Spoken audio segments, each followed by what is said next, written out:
It's mid-April now and it's a beautiful sunny day. It's been wet and cold and windy and snowy pretty much all winter. I've not done a great deal to the garden because it's been so wet, and also because we've got a drainage problem which I'm getting contractors to look at. But I haven't been sitting on my hands doing nothing. I've been buying some trees and things. So look at this. This amazing cherry. This is Accolade.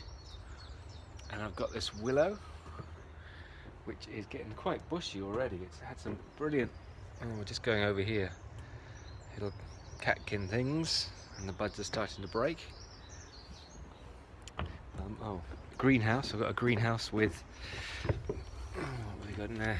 Hard to open. Big zip. Oh, that's a lot warmer than I thought it would be.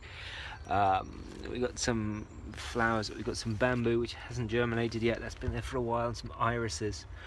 I've sort of been plagued by bad weather. The wind has blown this over 3 times, so all the seeds have just poured out. So I've got some stone in the bottom there to try and weight it down. In the garden I've been ordering mail order plants. This hosta's just starting to come through. Just to give you an idea of the garden, I'm going to do sort of a formal Japanese tea garden this side, and up where it's a bit shady and a bit cold, there's a squirrel. Up this side where it's a bit colder and a bit shadier, I'm hoping to have a bit more of a woodlandy feel. So it's going to be split into 2. We're very lucky, we're south facing, so we get the sun coming up over there and going down over there. So that's helped inform where the plants are going. What have we got? Obviously we need lots of evergreens and things. This is Pinus sylvestris, but this is a western burt, and western burt, for those who know, is a big tree place over here. It's like half an hour's drive over that way. Star magnolia, and it really is a star. This has had to cope with some damp weather, so it's got a few blotches here and there, but that's just amazing. I'm really pleased with that.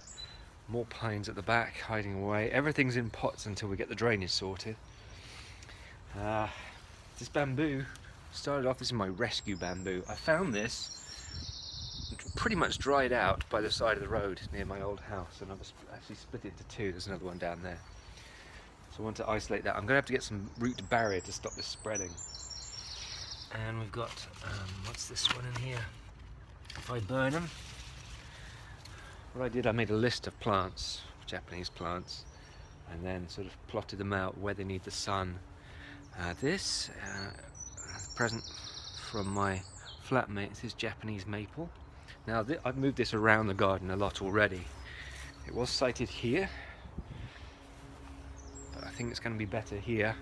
Going to get a bit more sun. And I've been twisting it around to get the angles right. I suppose that's the benefit of having to wait for contractors to come and fix things. I've put plants out and then watched where the sun comes and where it shades, and then moved them around a bit.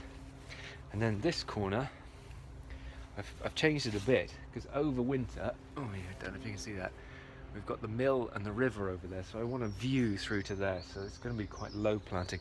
It's also the lowest part of the garden, so it kind of gets wet and cold. What's this? We've got bamboos, we've got pieris, which is just going over now, that's been pretty good.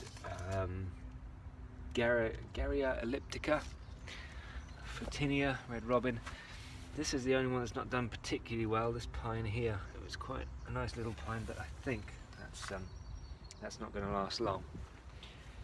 Yeah, so I've bought some plants, but not a great deal of plants, because we've got to probably lift all this turf and sort out things like swampy bits and broken drains. I can just hear the squirrels. Don't know if you can hear them scrabbling around in the background. The other thing we need to sort out is access. There's no direct access from the front of the house here, so we've got to get a contractor to take out this fence, put in some steps so we can get things in and out, and also a place for me to store my bikes. This is probably the oldest plant I own. This is dwarf snake's beard. I've had this for many years at my old flat, and it's always been growing in containers. It grew out on the porch roof for a while, made a little garden. There's a separate video for that on how to create a Japanese garden in 3 minutes. So look at that on my YouTube. It does really well, and it doesn't mind sun, it doesn't mind shade, it doesn't mind being wet, it doesn't mind being dried out completely. It's tough as old boots. So I'm going to use that as ground cover, and then this just looked cool. So this is Japonica spiralis. Granny ringlets is the other name for that. That's pretty good. I've only got one little job to do today, and that's to trim the willow and take a look at the magnolia, see if that needs a bit of a clip. Just to let you know that my interest in Japanese gardens actually started with Japanese architecture and this book by Edward S. Morse. Now, Edward S. Morse wasn't a gardener, he wasn't an architect. He went over to Japan to study, and he made the most amazing observations of Japanese houses. And there's a section in there on gardens and things. So that gave me the idea, and that made me actually want to go to Japan. So I've been to Japan about 7 or 8 times now. Not just looking at the gardens, looking at everything. It's a really great place, and the people are really lovely. So I think in here, there we go.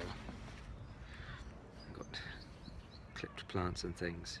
So that's part of my guide, as well as the internet. Internet is a great thing for research, but going back to the originals, that's always good.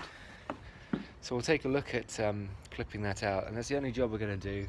I've got the contractors hopefully coming through on Monday to assess the ground. You can see how waterlogged it gets. I dug a little test pit and it's just filled up and is not draining. So it now feels like the start of the journey, and it's going to take a while. I'm quite looking forward to it, and I'm looking forward to sharing it with you. If you've got any experience with Japanese gardens, you know, I'm all ears. I'm learning. It's going to be a big learning process for me, but it's going to be very exciting. And look, it's, you know, it's already started. It started in pots. It can only just get better from here. Now this is Kilmarnock, this willow. How much did this cost me? Bargain, 20 quid. Kilmarnock willow. It's quite simple to do for the pruning. Is taking off this dead stuff. Obviously this is not dead, this is doing quite well, but bits and pieces, this is dead and dried. So that's the first job. I'm going to take it out. I've got brand new posh secateurs for the Japanese garden, the allotment, where I'm less bothered about cutting the trees back. They've got quite old manky ones, so I've invested in some good ones, nice and sharp. Just taking off the old dead bits and pieces. And then we're going to prune it for shape and check, you know, if things are crossing over like they are here. We could move them, if not, they've got to come out. We've got some buds back here which will be going down. So it's a good place to cut that one, that was dying off. This one too is not doing so well, that can come out.